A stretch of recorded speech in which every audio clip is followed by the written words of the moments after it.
Here are the top 10 edge rushers for the 2023 NFL season. Now, this includes 4-3 defensive ends, 3-4 defensive ends, and outside linebackers who are primary pass rushers. Mind you, these are preseason rankings, so let's get right into this video. Starting off with my honorable mentions, I'm going to have Trey Hendrickson. The Bengals edge rusher has been super consistent the last 3 years, having multiple years of double-digit sacks and Pro Bowl years. In 2022, he finished with 8 sacks and finished 12th in total pressures. Hendrickson has been one of the best hand-in-the-dirt 4-3 defensive end speed rusher. In the last 3 years, he's put up over 100 pressures, 35 total sacks in 3 years, and he's made 2 Pro Bowls with the Bengals. But I do have 10 guys over him. He's essentially the 11th spot, so he will be my honorable mention. Starting off my top 10, I'm going to have Danielle Hunter at 10. Hunter missed all of the 2020 COVID season and only played 7 games in 2021. But this year he came back in a big way, having double-digit sacks. He finished 13th in total pressures and was a Pro Bowler along his teammates Darius Smith. In 2018 and 2019, Danielle Hunter was seen as one of the premier outside edge rushers, and he put up 14.5 sacks in both 2018 and 2019. But I think he has taken a step back from that dominance. Of course, he did miss 2 years in a row in 2020 and 2021. He didn't quite complete look back to his old self. He isn't as fast off the line as he used to be. However, he showed that he does have some juice left, and he's a very efficient speed rusher on the outside. Now, he did request a trade from the Vikings, but at 28 years old, he's still got some value if the Vikings decide to trade him. But we'll have to see if he's on this list next year.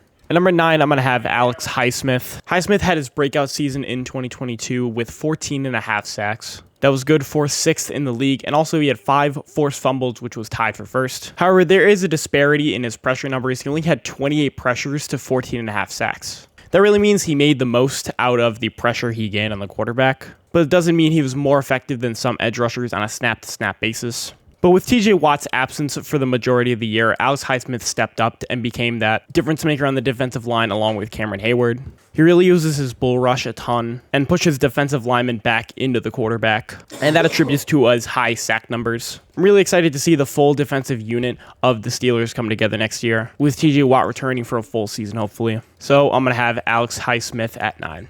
At number 8, I'm going to have Brian Burns. Brian Burns has been very underrated since he stepped into the league. Brian Burns had his first double-digit sack last year, which was 8th in the league, to go along with 30 pressures. He also went to the Pro Bowl, which was his 2nd in his career. He's routinely up there as a top 20 edge rusher in pressures, and he's improved every year in his career. And I likely see that trend continuing this year, and I have him at 8.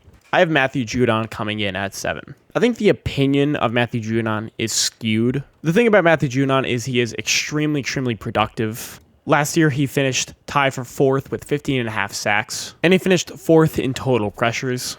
On a snap-to-snap basis, Matthew Judon isn't as productive as the other edge rushers above him. A lot of his sacks are cleanup duty, and his numbers are slightly inflated. In statistics like pressure win rate and pressures per snap, he's around the 15 to 20 range. But regardless, you can't argue with his production, 15.5 sacks, and he was top 5 in pressures. And he's also very effective in the run game. But with all that said, I don't think he's in that top 5 edge rusher conversation, but I am going to have him at 7. Now, when we talk about elite speed rushers off the edge, we got to mention Haason Reddick. Haason Reddick has finally put it all together. At Arizona, he was drafted in the 1st round in 2016 and played a hybrid off-ball linebacker role. But in Carolina, he was finally given the opportunity to rush the passer every down. And with the Eagles, he popped off this year with 16 sacks and 5 forced fumbles. He also finished 6th in total pressures. Haason Reddick has that elite bend to where he's going to beat offensive tackles around the edge. And that was shown on full display this year, especially in the NFC Championship, where he took over the game with 2 sacks and 2 forced fumbles. Now, that Eagles defensive line helped him a lot, especially within the interior. Sometimes he could be bullied within the run game because he is a smaller edge rusher, 240 pounds. But as a pure pass rusher, he is one of the best. So I am going to have him at 6. At number 5, I'm going to have Maxx Crosby. Maxx Crosby is one of my favorite players in the league. When we're talking about a pure technician, especially at the edge rusher position, we've got to talk about Maxx Crosby. Once again, this is a guy who has improved every single year he's been in the NFL. And not only as a pure pass rusher, but also as a run defender, Maxx Crosby is one of the elite guys. He became a Pro Bowler for the 2nd time in his career last season. He had 12.5 sacks and 3 forced fumbles. He was 2nd in the league in tackles for loss and finished 2nd in total pressures. The way Maxx Crosby wins is purely by his technique and through his pass rush moves. He's also got very good athleticism, and putting that all together makes a dangerous edge rusher. He also has very good speed off the edge, and he's got good bend. If you couldn't tell already, I really like Maxx Crosby, and it was an easy decision to put him top 5.